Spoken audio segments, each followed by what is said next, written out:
وہ دین کسی کو کیا نقصان پہنچائے گا جس میں راستے سے پتھر ہٹانے پر بھی ثواب ملتا ہو۔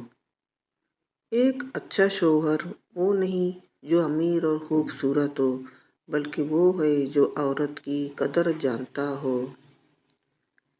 زندگی ایسے جیو کہ کسی کی زندگی کا حصہ بنو یا نہ بنو، مگر دعاؤں کا حصہ ضرور بنو۔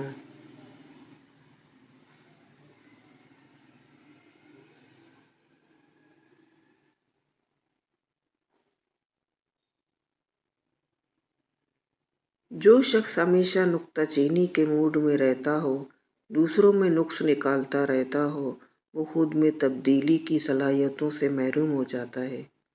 تنگ دستی میں سخاوت کرنا، غصے میں سچ بولنا اور طاقت ہوتے ہوئے معاف کرنا سب سے بڑی نیکی ہے۔ حسد ایسی بری چیز ہے جو ایمان کو کھوکھلا اور اللہ کی رحمت سے دور کر دیتی ہے۔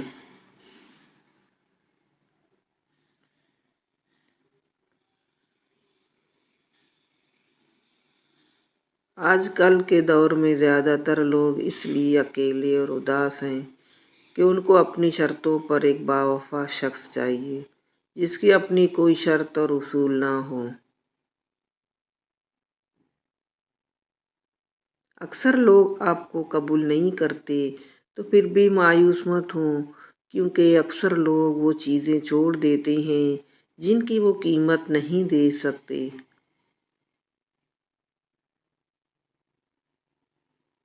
اچھی بیوی سے شوہر کی زندگی جنت میں ایک گھر جیسی ہے، جبکہ اچھے شوہر سے بیوی کی زندگی جنت کے باغ جیسی ہے۔ زیادہ باتیں، زیادہ وضاحتیں انسانوں کو قریب نہیں بلکہ دور کر دیتی ہیں۔ اپنا کردار بنانے میں اتنا مشغول ہو جاؤ کہ دوسروں پر تنقید کرنے کا وقت ہی نہ ملے۔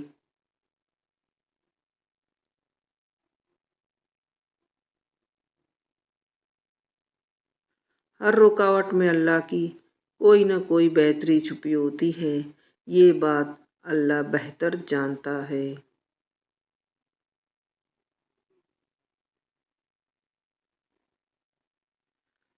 کچھ لوگ اس وقت اعتبار توڑ دیتے ہیں جس وقت ہم ان کی وفاداری کی مثالیں دے رہے ہوتے ہیں۔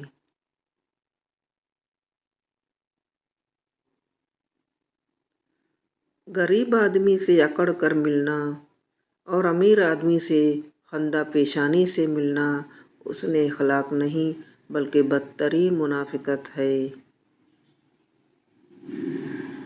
زن مرید کا طعنہ گویا اچھا شوہر ہونے کا سرٹیفکیٹ ہے، لہٰذا جاہلوں کی باتوں سے پریشان نہ ہوں بلکہ مطمئن رہیں کہ آپ اپنا خوبصورت تعلق خوبصورتی سے نبھا رہے ہیں۔